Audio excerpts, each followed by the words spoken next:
enfim, cada um sabe como é que o seu negócio funciona, né? Exato, como mas sente o usar cliente. as coisas que tu tá implementando, né? Tecnologia. Mas acho que a gente não escapa dos 3 pilares, né? Pessoas, processos, tecnologia e a gestão para fazer tudo isso. E olhar muito e pensar assim, pô, minha empresa está preparada para vender, se eu fosse vender ela, o que eu precisaria fazer? E assim, quando a gente olha isso, a gente descobre um monte de coisa que é legal fazer e que vai ajudar no nosso negócio, gera resultado.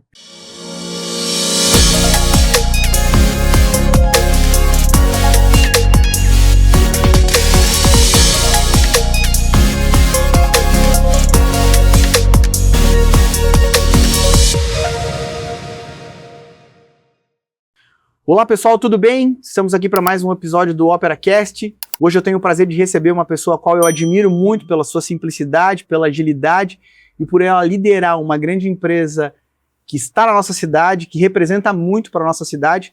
Eu recebo a Ana Clara França Chiudini. Ana, obrigado por participar com a gente. A tua história, a história da tua família é inspiração para todos nós.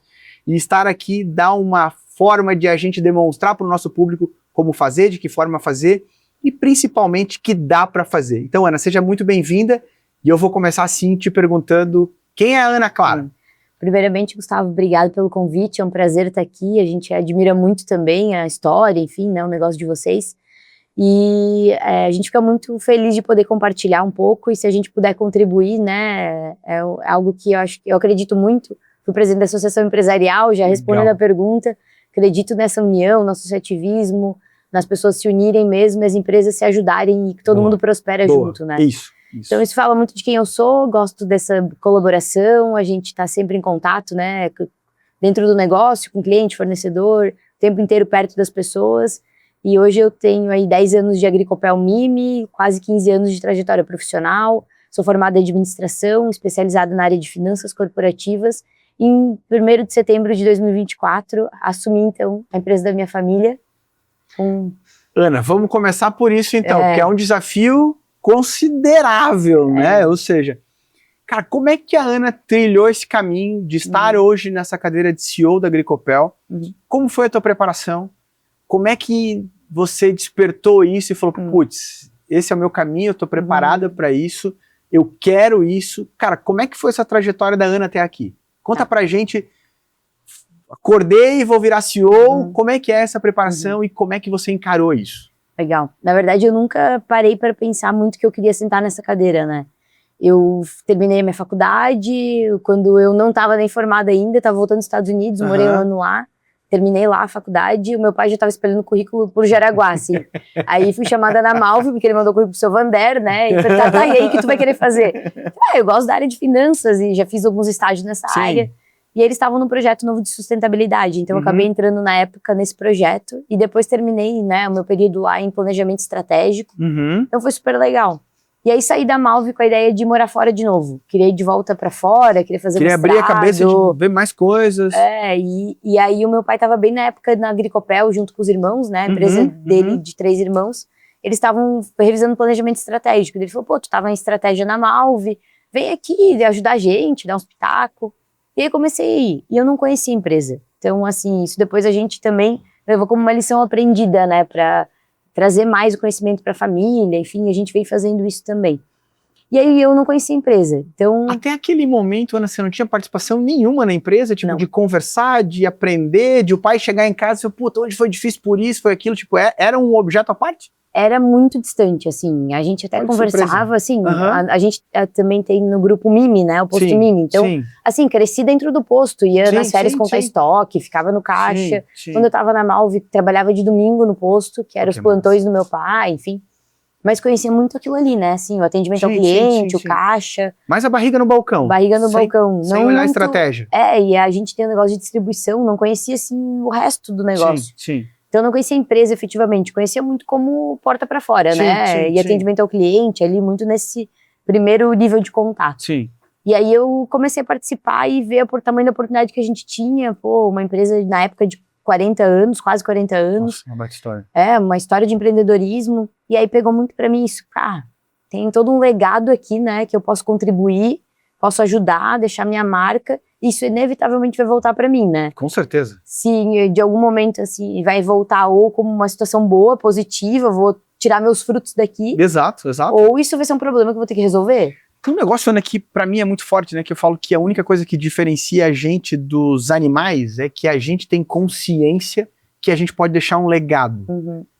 Isso pra você faz sentido? Você também olha pra isso e diz assim, puta, eu tenho aqui nessa empresa a condição de deixar um legado da minha história, mas a história da minha família. Isso pra você faz sentido? Faz total, foi o que me movimentou ali, né? Eu vi, por exemplo, o legado do meu pai, dos meus tios, que tinham de muito trabalho, né? Uma empresa que estava crescendo muito rápido, precisando se estruturar. Falei, pô, tem chance de deixar minha marca aqui, né? Como gestão, principalmente, Sim. porque eles vieram muito daquele empreendedorismo. Natural. E a primeira geração vem, né? A gente brinca, abre o mato, né? Isso. E vai Vamos ver no começar, mercado, depois ver o que dá. e vamos vendendo, depois vamos como entrega, vamos resolvendo os problemas, né?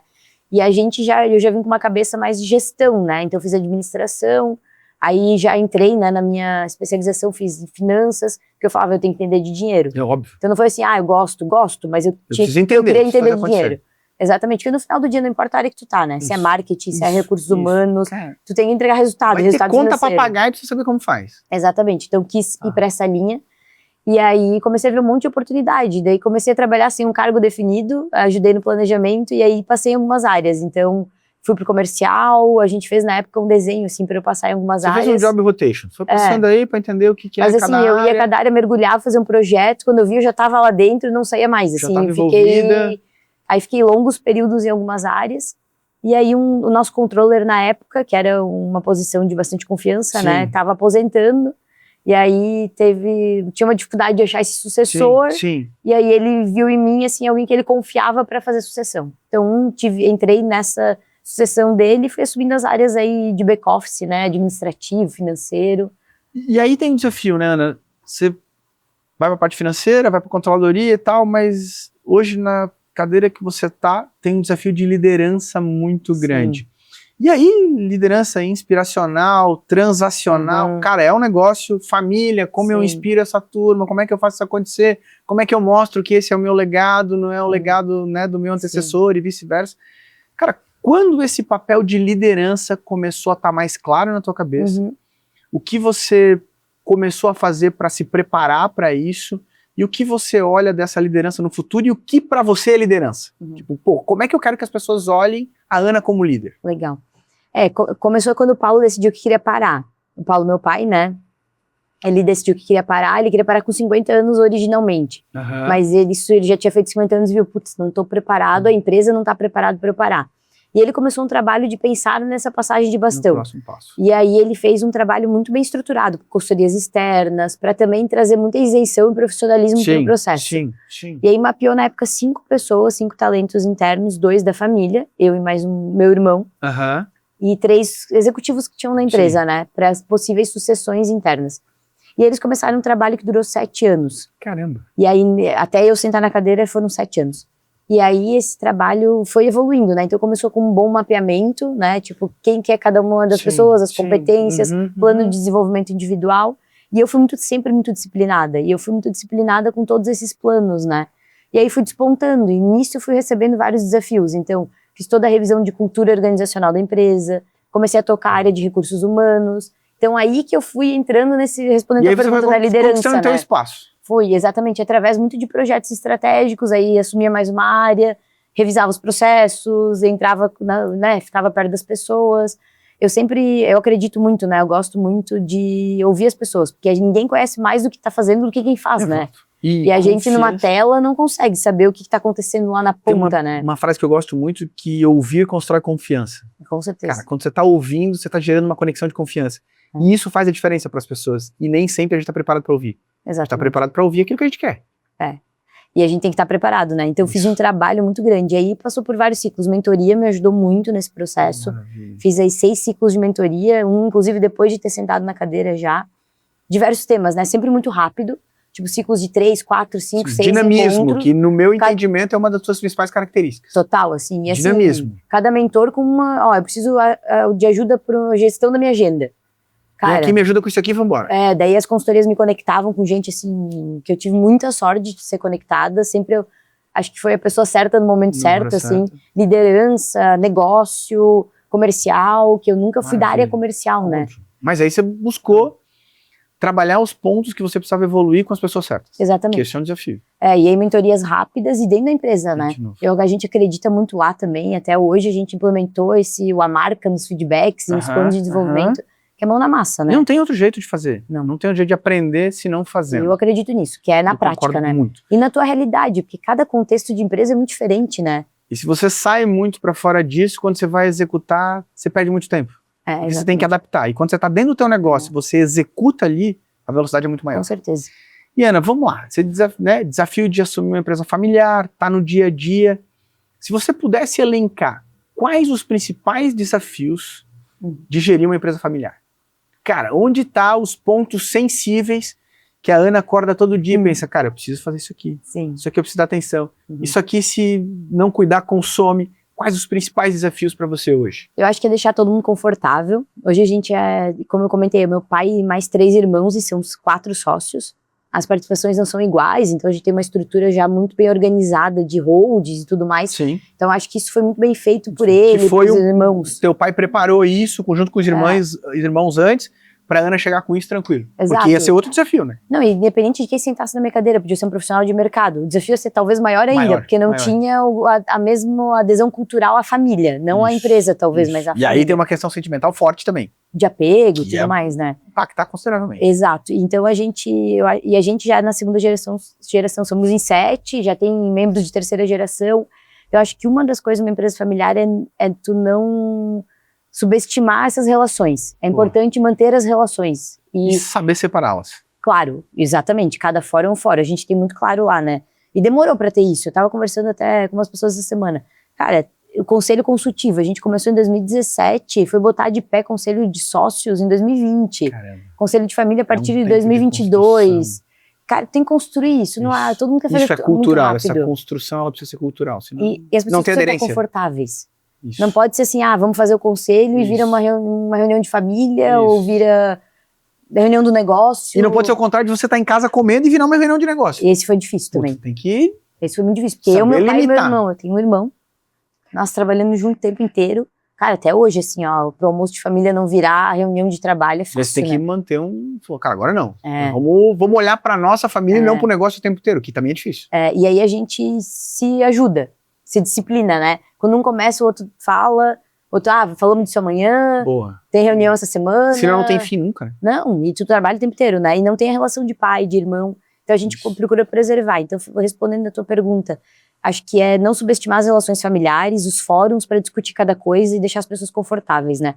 Acho que a gente precisa ter, né, momentos que vai falar de família, momentos que vai falar do patrimônio e momentos da gestão do negócio. Boa. Acho que a governança fala disso, dos 3 círculos, é a máxima, básico e precisa ter. Cada fórum precisa ser respeitado. Se a gente misturar os fóruns, aí machuca. E daí deixa as pessoas desconfortáveis. Então, as pessoas começam a entender, né, começa a ser muita gente envolvida, entendeu cada fórum. E a gente faz um encontro de família no ano, onde a gente fala da empresa, daí é encontro com a família inteira, né? Boa. Aí é meio que uma prestação de contas todos geral. Todos os agregados, tio, tia, primo, marido, primo, bota todo mundo sentado as aqui. As crianças vão também. Vamos bater a foto de como tá e todo mundo vai ver, legal. E aí a gente foi construindo muita coisa na família, né? Agora a gente tá com um programa de formação dos acionistas, então mas é uma jornada, né? Eu acho que cada um tem seus momentos, seus tempos e movimentos também, né? E a gente tem que respeitar isso, senão o negócio atropela. E o desafio, além dessa relação familiar toda e deixar as pessoas confortáveis, os fóruns organizados, é traduzir essa governança para dentro também com os profissionais. Hoje a gente tem lá mais de 2.300 pessoas, da família somos em 3. Então, caramba. Assim, o meu pai e os meus tios saíram no dia a dia do negócio, estão nos conselhos, né? Mas assim, muito mais distante. E aí o desafio é como tu fazer com que as pessoas também entendam essa cultura, fazer essa conexão do que a família espera no patrimônio com o que a empresa precisa gerar. E aí a governança disso, rituais, comitês e a gestão, né, no dia a dia não deixa de ser um desafio, de qualquer empresa, seja familiar ou não. Com certeza. Da familiar um pouquinho mais, porque tem as relações familiares que impactam, não tem como não dizer que elas não impactam, que impactam. Ô, Gustavo, eu tenho um mapa, eu fiz ele antes de sentar na cadeira que eu tô. Eu tenho um mapa de todos os públicos, de todo mundo, assim, tipo, eu tenho até nome de alguns primos, enfim, de pessoas de influência. O pessoal vai escutar e vai me entregar aqui agora. Mas, enfim, eu falo isso, não tem, é transparência total, né? Mas, assim, acionista. E algumas pessoas que influenciam a decisão. Conselho consultivo, que é a nossa conselho consultivo, maioria independente. Sim. Então eu tenho o nome lá. A gente tem sociedade com grandes empresas, né, em alguns negócios. Trago o que é esse sócio, né?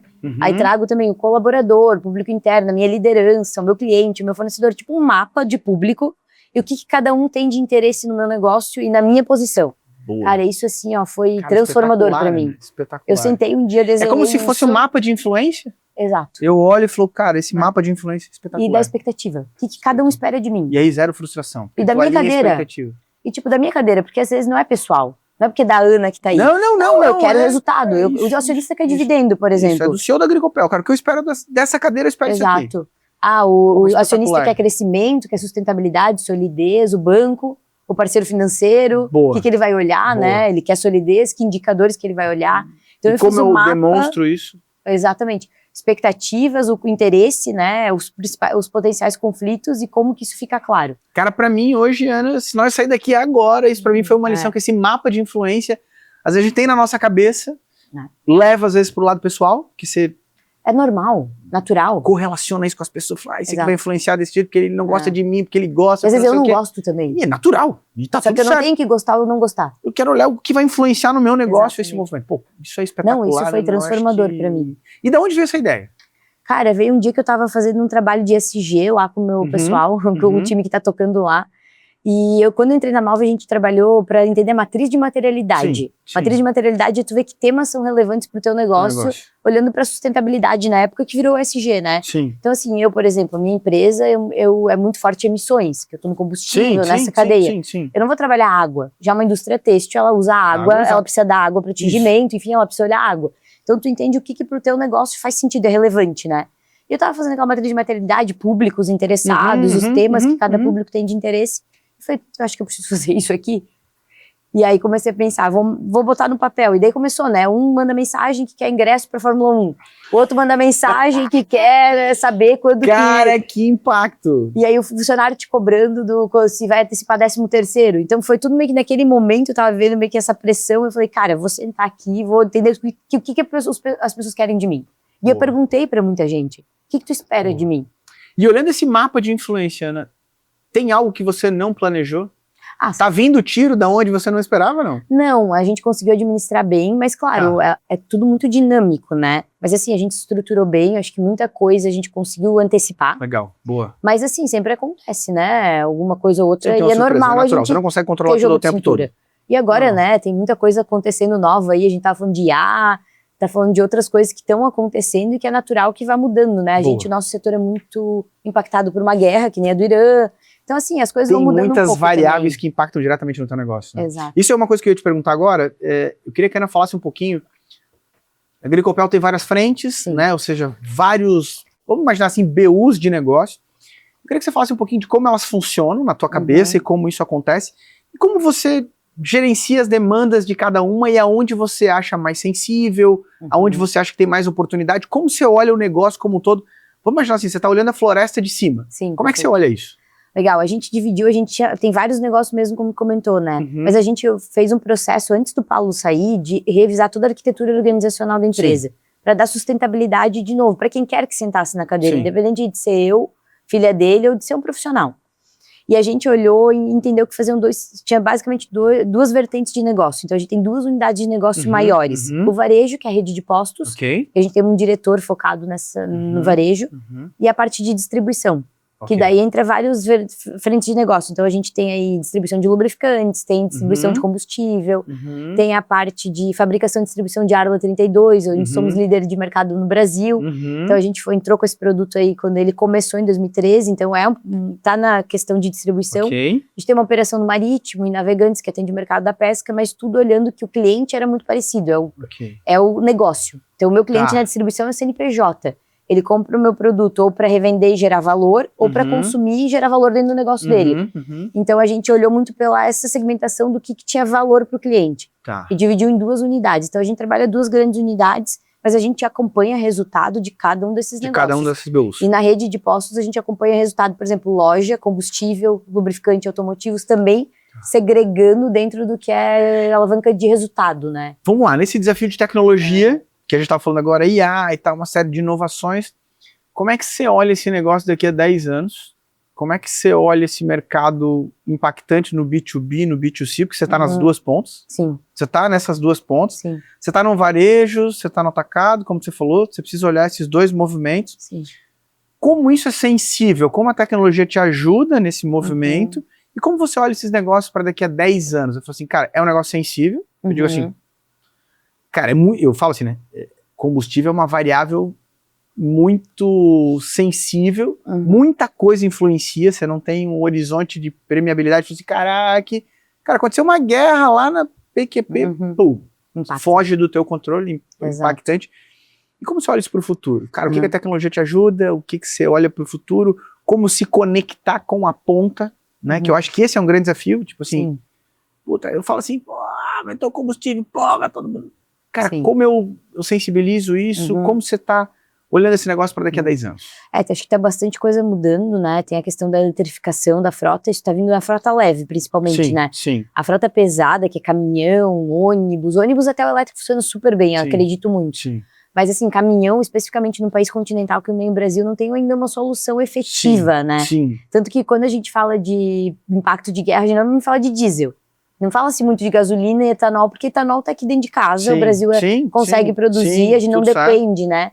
Então eu acho que é um mercado que o diesel realmente é mais sensível, né? E é um mercado que vai mudar muito. E a gente sempre fala dentro de casa que a gente precisa estar preparado para ir se adaptando. E a gente tem que ter agilidade de adaptação. Não é um movimento que acontece do dia para a noite, mas ele vai acontecer. E a gente precisa ir se adaptando, né? E assim, o ponto... Eu acredito muito que a gente fala que a gasolina é uma molécula, né? O diesel é uma molécula. Eu acredito muito que a gente vai vender uma molécula. A gente vai continuar vendendo. Acho que a eletrificação no Brasil, por questões estruturais, de 100% de frota elétrica em 10 anos, eu duvido muito. Acho que não tem, assim, a demanda de energia no Brasil não permite isso, né? Estrutura e distribuição, não é só a geração de energia, a geração até acreditaria. Não, mas os canais de distribuição de energia são muito complicados. Exato, isso está muito distante ainda. Então eu acredito que a gente vai vender uma molécula, pode ser que seja só o etanol, eu não sei. Mas tem biocombustíveis aí surgindo. Pode ser o hidrogênio, que pode ser um negócio que aconteça e tal. Ou GNV, que é um combustível também sustentável. Então eu acredito que a gente vai vender molécula ainda. Seja no atacado, seja no varejo, e no diesel o ciclo de frota pesada vai ser muito mais longo. Muito. Porque não está preparado, né? Eu fui recente para a China, né, e me chamou muita atenção sobre a eletrificação dos caminhões. Você tem no máximo 800 quilômetros de autonomia e tal. Eu falei assim, pô, pega um calor de 40 graus, o cara com um caminhão elétrico aqui, 800 quilômetros vai cair para 450. Impacta muita coisa. Diferente dos caminhões, né, que tem um parceiro que usa aqui, que são os caminhões AGNV, que funciona super bem, que é um movimento interessante, de novo, parte para a molécula, mas eu acho que o Brasil talvez estaria muito mais preparado para essa evolução. E o Brasil está investindo muito no biocombustível, que é o biodiesel, né? Então as montadoras estão testando caminhão 100% biodiesel. 100% biodiesel. Isso a gente sabe, né? Já viu. E é um movimento que deve acontecer. Então assim, eu não sei o que vai acontecer, vai depender muito dessa cadeia toda, né? O que eu acredito muito é que a gente tem que estar se preparado para... Eu tô no meio da cadeia, a gente é o intermediário. A gente está preparado para se adaptar a esses movimentos, né? Então a gente está muito de olho e a gente faz revisões anuais de estratégia, porque hoje não dá mais para tu revisar planejamento estratégico para 5 anos, com a tecnologia que está aí, com o dinamismo do mercado, a rapidez. E aí a gente vai olhando esses ciclos e desenvolvendo projetos estratégicos de curto prazo. Ana, esse movimento de eletrificação, né? Eu vou te falar assim, também acredito que o Brasil vai levar um tempo, impacta muita coisa, a nossa distribuição é muito ruim, né? É difícil. Eu tenho vários causos para te citar aqui até, mas não precisamos entrar nisso. Cara, mas impacta assim consideravelmente. Consideravelmente. Mas de novo, eu olho para o Brasil, né? E essa era a minha pergunta, a gente precisa se especializar em canal de distribuição, independente do que for. Sim. Você acredita nisso? Você acha que a nossa força está no canal de distribuição ou você acha que a gente ainda vai apanhar muito em distribuição? Já é uma força, eu acho que as empresas estão se organizando, né? O mercado está evoluindo muito rápido. Muito. E com a tecnologia, né? Que a gente até não falou tecnologia, mas a tecnologia está vindo para facilitar esse dia a dia, acelerar as coisas. Mas muito. Se estava acelerado, agora está muito mais. Não tem como. Assim, a evolução da IA de 15 em 15 dias. A ferramenta muda, e ela evolui muito rápido, né?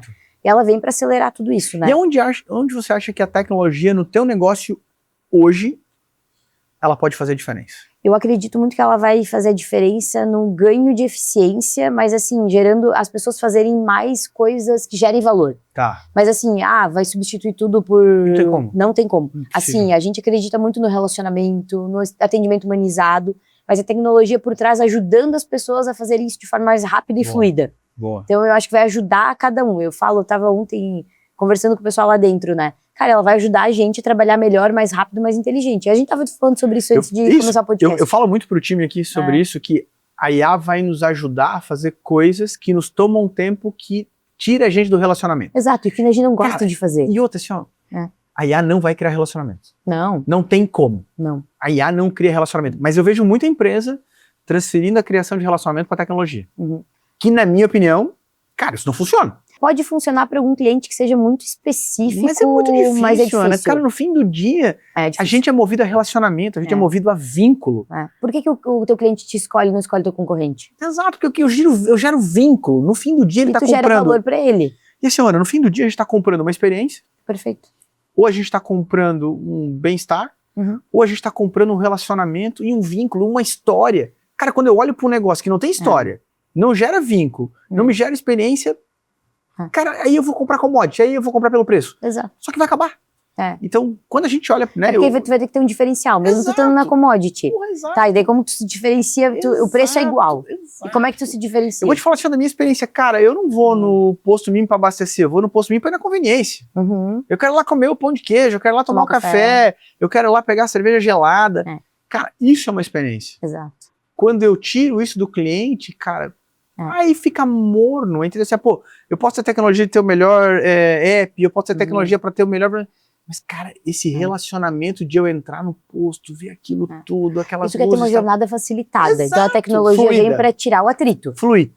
Por exemplo, eu vou ter menos tempo de fila no caixa. Eu tenho que ter um processo mais rápido de fechamento ali da tua compra, né? Vou te falar assim, eu quero chegar a pedir, o meu pão de queijo tá pronto. Então, assim, essas coisas a gente precisa investir. Eu vou te falando, né? É uma brincadeira que eu faço e a gente erra muito sobre isso, né? Cara, se eu quero uma experiência, se eu quero respirar aquilo, eu preciso trazer o meu cliente para dentro. Sim. Eu preciso botar ele para dentro. Quando eu vou lá e aperto o botão e tiro aquele caixinha e tem uma catraca para passar, aquilo me dá um ruim, porque eu disse assim, cara, será que é para mim estar aqui? Exato, ou é uma barreira. Isso. Então a gente tem que tirar as barreiras. No mercado bancário a gente viveu isso, né? Eu trabalhei muitos anos em banco, né? Tem uma história antes de banco, entrei em banco, depois fui empreender. Mas, cara, no banco a gente viu isso. Cara, como bota o cliente pra fora? Primeiro meto uma porta giratória, por segurança, mas na verdade era pra dizer assim, cara... Tem certeza que tu vai entrar? Dá uma olhadinha aí fora, vê se tu não consegue se virar aí no autoatendimento, eu meto uma barreira daquilo, eu começo a diminuir as agências, e as agências somem. E eu perdi a experiência. E aí, pô, beleza, o app pode ser maravilhoso, pode ser lindo, mas, cara, que conexão eu tenho com essa história? Perfeito. Zero. Então, a tecnologia vai nos ajudar até certo ponto, mas... Se a gente não gerar relacionamento, eu tenho que ter uma experiência, eu tenho que dizer assim, cara, quando eu quero bater um papo com alguém, eu vou lá tomar um café no Mimo, porque daí o pãozinho tá quente, o café tá ali, pô, eu vou lá e bato um papo. Encontro com alguém. Essa experiência de tirar. Domingo de manhã eu vou lá pegar um pãozinho fresco, daí eu já aproveito e abasteço o carro, porque eu vou encontrar um amigo pra apertar a mão e tal. E as pessoas estão carentes de conexão. Com a tecnologia vai ficar cada vez mais. Mas a gente tem que ter tempo pra poder fazer isso e não ficar lá também... né, mexendo em coisas que ela pode fazer pra nós, né? Se a gente tirar o nosso goleador pra ficar no gol, é isso aí. Nós não vamos fazer negócio. Então, Exato. Eu acredito muito que a tecnologia vai ajudar a criar vínculo, relacionamento e contar boas histórias. Exatamente. Mas contar boas histórias, olho no olho. É isso aí. Isso pra mim é fundamental. Vamos lá, Ana, estamos filosofando aqui, desculpa a filosofia, mas a gente gosta pra caramba. Eu queria te perguntar o seguinte, olhando de novo, governança, olhando estrutura familiar, o que você diria para o nosso espectador que está nesse movimento de, puta, eu construí o meu negócio, a duras penas, como a gente falou antes, cortei o mato alto, né? Abri o mato. Putz, saí, puta, mas eu preciso agora que alguém venha e asfalte esse negócio. Cara, o que você diria para esse empreendedor que está nesse momento desafiador, assim, puta, eu preciso pastar o bastão, eu preciso né, fazer essa empresa gerar um legado. O que você daria de dica ou né, de histórico, de conceito para esse cara dizer, bicho, olha para esse tema, faz isso, faz aquilo. O que você já deixaria de mensagem para esse cara? Uma coisa que a gente acredita muito e veio trabalhando para dar essa estrutura que tu comentou, né? É tu pensar e preparar a tua empresa para ela ou ser vendida, ou tu crescer ela. Mas para tu crescer ela e tá bem estruturado, tu tem como se estivesse preparando ela para ser vendida. E aí tu vai olhar pro teu balanço, pros dados que tu tem do teu negócio, como tu acompanha esses dados, como teu negócio tá indo bem ou mal. responder a pergunta como tu ganha dinheiro. Muita gente acha que ganha de um jeito, quando vai ver é de outro. É que tu falou, é relacionamento. É isso. Eu acho que eu ganho dinheiro vendendo pão de queijo. Não, eu ganho dinheiro tirando a barreira do meu cliente, estando no melhor ponto, com o pão de queijo quentinho. Boa. Então, assim, olhando muito porque gera valor dentro do negócio, né? Eu acho que essa parte vale muito a pena pensar, né? E também, olhando, não esquecer de olhar para as pessoas e para a cultura. Porque isso vai fortalecer o teu negócio no longo prazo, né? Então, os pilares, processos, pessoas, e agora a tecnologia, onde ela vai entrar em contato no teu negócio, o que ela vai fazer para facilitar o dia a dia das pessoas que estão dentro do teu negócio e para o teu cliente, né? Exato. Ou ela vai virar uma barreira. Porque também tem aquela, a gente tá falando de tecnologia de barreira, né? Tu vai falar com alguém, tu não consegue falar com ninguém. Só fica no WhatsApp, infinito. e tu fica e volta pro menu e volta pro menu. Fica naquele loop infinito, não fala com ninguém. Cara, usa o que tu tá implementando. Eu falo pra eles, cara, implementou, eu quero usar. Eu quero como se eu fosse o cliente. Isso, eu quero ver se funciona. Eu quero ver se funciona, tá? Por exemplo, o nosso chatbot lá com o cliente ele fala o que ele quer, ele não é 1, 2, 3, 4, 5. Enfim, cada um sabe como é que o seu negócio funciona, né? Exato. Como mas usar cliente. As coisas que tu tá implementando, né? Tecnologia. Mas acho que a gente não escapa dos 3 pilares, né? Pessoas, processos, tecnologia e a gestão para fazer tudo isso. E olhar muito e pensar assim, pô, minha empresa tá preparada para vender, se eu fosse vender ela, o que eu precisaria fazer? E assim, quando a gente olha isso, a gente descobre um monte de coisa que é legal fazer e que vai ajudar no nosso negócio, gera resultado. Recente a gente fez um podcast aqui com o Dr. Eugênio, falando sobre M&A, né? E ele fala sobre isso e eu acredito muito. As empresas hoje no Brasil têm 3 caminhos, né? Ou você é vendido, ponto. Ou você tem sucessão, ou você quebra. Sim. Não tem outro caminho. E aí, às vezes, a gente não olha pra isso. A gente acha que vai ser eterno, a gente vai morrer fazendo isso aqui, que dá desse jeitinho, funciona. O negócio não vai mudar. Não vai mudar, é pra ser assim, o nosso mercado não muda, eu vou sempre ter esse caminho. Então, é difícil pro empreendedor hoje olhar pra esse movimento e falar assim, cara, eu tenho que escolher uma das 3. Exato. Se eu quero ser vendido, cara, então eu preciso fazer um negócio pra que eu seja atrativo. Exato. Ponto. Eu preciso gerar resultado, caixa. Óbvio, eu preciso que alguém me veja, olhe pra esse negócio e fale, cara, esse negócio tem valor. E tem diferença aqui. Isso, esse negócio tem valor, eu quero botar ele debaixo do meu guarda-chuva porque ele faz sentido. 2, eu preciso que esse negócio vire um legado. Cara, como eu preparo isso? Como que eu faço ele durar e virar e perenizar? Cara, igual tu vai precisar olhar pra fortaleza de caixa, pra o que eu faço de diferente, por que o cliente compra de mim.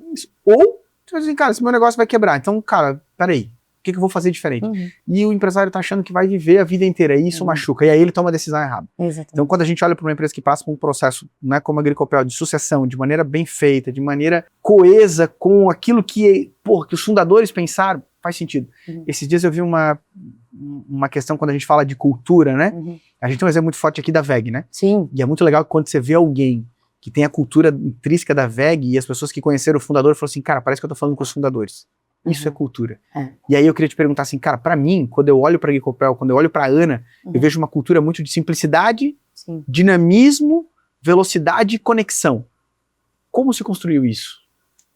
Isso acho que foi muita coisa, como a gente é da família, né, e acompanha o empreendedor, o fundador, tu acaba pegando muita coisa, né, é um privilégio isso. Então acho que essa convivência com eles, com meu pai, com os meus tios, acaba gerando muito aprendizado nesse sentido, né. E a questão de perfil também, e eu tô no negócio há bastante tempo, essa conexão com o negócio também, com as pessoas, então a gente vai aprendendo, eu acho que esse caminho é acompanhar, é ouvir, como a gente já falou, acho que tem muita humildade. Quando tu olha para um plano de desenvolvimento, tu vai falar, meu, quanto gap que eu tenho. Cara, tu tem que olhar quanta oportunidade que eu tenho de ser melhor, e tu tem que ter a humildade para entender. E tem coisas que, cara, sempre vai ser um ponto mais frágil. Tu tem que ter alguém que te complemente. Boa. Tu nunca vai conseguir ser muito bom Não tem naquilo. como, não tem como. Tu tem que fortalecer as tuas fortalezas, na minha visão, e mitigar o que tu pode estar gerando de problema. Pô, eu sou uma pessoa impulsiva. Cara, eu preciso ter paciência. Eu sou uma pessoa impaciente. Mas eu tenho que ter paciência de escutar algumas pessoas. Vou dormir com algumas ideias e amanhã eu vou fazer outro. Exato, então criar estratégias para tu conseguir se adaptando também, adaptando teu estilo de liderança ao momento que a tua empresa precisa também, mas para isso precisa de humildade. E se você fosse definir a cultura da Agricopel em uma palavra, qual que é?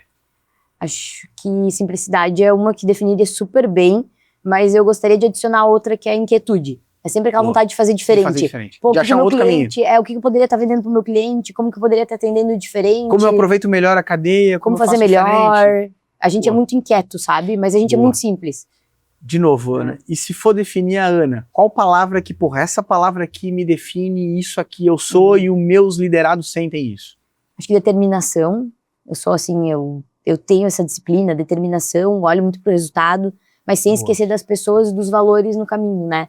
Porque a gente acredita muito de fazer, que fazer não é fazer de qualquer jeito, fazer bem feito dá muito mais resultado, né? A gente tem um valor na Agricopel que é fazer mais e melhor a cada dia. Boa. Não adianta só fazer mais, eu tenho que fazer melhor. Melhor, exato. E aí isso passa muito pelas pessoas também, né? Então, acho que é um pouco da definição. Ana, e vamos voltar no tempo aqui? Vamos fazer uma brincadeira aqui. Se a Ana pudesse voltar 10 anos atrás e pudesse encontrar a Ana de 10 anos atrás, o que você falaria para ela para fazer diferente no teu resultado hoje? Eu acho que é isso, não subestimar as relações. E essa parte política do trabalho. Ah, pô, eu trabalho numa empresa, não tem nada de política. Cara, tem um monte de gente em volta, isso é política. Muito. Você volta pro mapa de influência. Metade é trabalho, metade é em política, as pessoas. Eu acho que em alguns momentos da minha trajetória, eu fui muito focada na entrega. E talvez subestimei as relações ou o poder que isso poderia ter me gerado. Ah, gerou prejuízos, grandes prejuízos? Talvez não. Mas talvez poderia ter gerado mais benefícios, eu pudesse ter aí alguns ganhos ainda mais rápido de ter trazido mais as pessoas. E assim a gente fala, comunicação o tempo inteiro, tu fala de novo, e de novo, e de novo, e repete.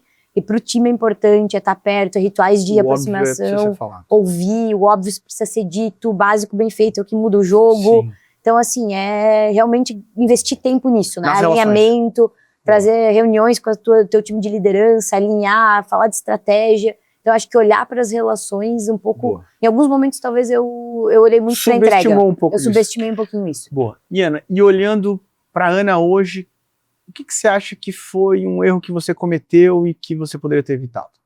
Poderia ter feito diferente? Eu acho que tem a ver com esse ponto que eu falei. Em alguns momentos, talvez, eu devia ter construído as coisas de uma forma mais organizada. Isso a gente aprendeu, tanto que...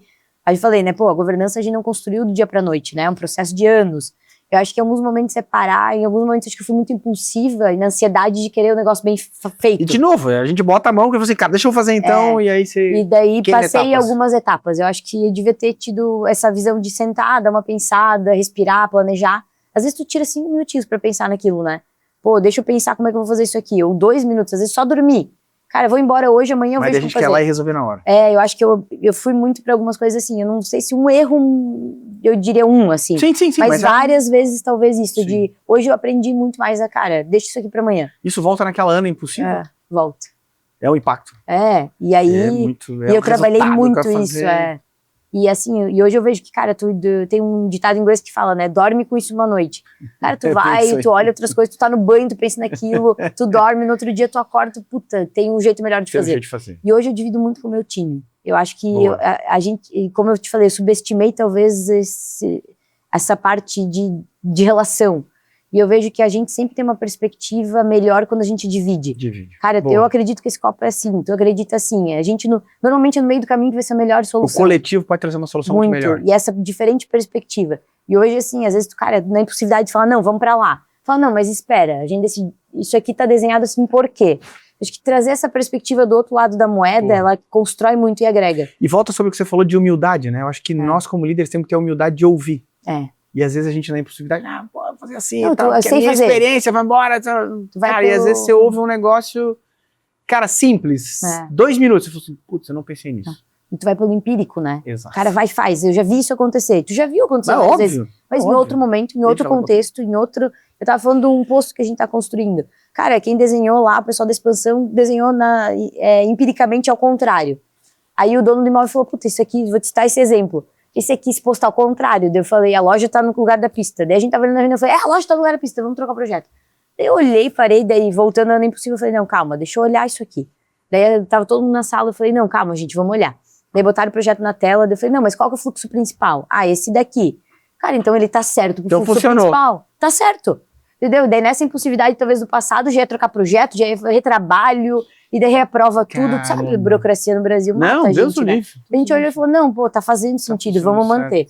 Então, às vezes, é esse respirar, olhar, tentar entender a outra perspectiva do porquê. Boa. E aí a gente acha tu acha uma resposta. E dividir com o time é super importante. Pô, eu adorei essa tua visão de a gente dividir com o time. O cara falou, bota o cavalo na mesa e vamos ver. Alguém vai ter uma ideia diferente. E as pessoas não podem ter medo de te falar, né? Isso é uma construção daí trava a inovação. Exato. Se você ou trava quem é contrário, a perspectiva contrária. Isso. E eu não tenho unanimidade, né? Eu brinco que toda unanimidade é burra. Com certeza. Cara, você tem que ouvir. Eu acredito nisso. Ou ouvir o contrário, porque esse contrário pode dar uma visão diferente. Exato, ou um risco que tu não tá enxergando, Exato. Né? Exato, Fala, exato. putz, aquele chato que não tá deixando Os eu fazer. Os pessimistas às vezes ajudam. Mas ele te ajuda a preparar para algo que tu ia ter problema. Exatamente. Ana, partindo para o nosso final aqui, tem uma coisa que eu gostaria que você, né, usando a tua experiência, a tua fala, pensa no nosso empreendedor lá que tá lutando no dia a dia, tá crescendo, tá evoluindo, o cara passa por dificuldade e tal. Qual a mensagem que a Ana deixa para esse empreendedor, né, para esse cara que tá com a mão na massa, tá fazendo acontecer? Cara, o que você quer deixar de recado para eles assim? Galera, vai por esse caminho. O que a Ana daria de... Eu sempre brinco, né, que conselho fosse bom a gente não dava, mas aqui a gente dá conselho mesmo que a gente...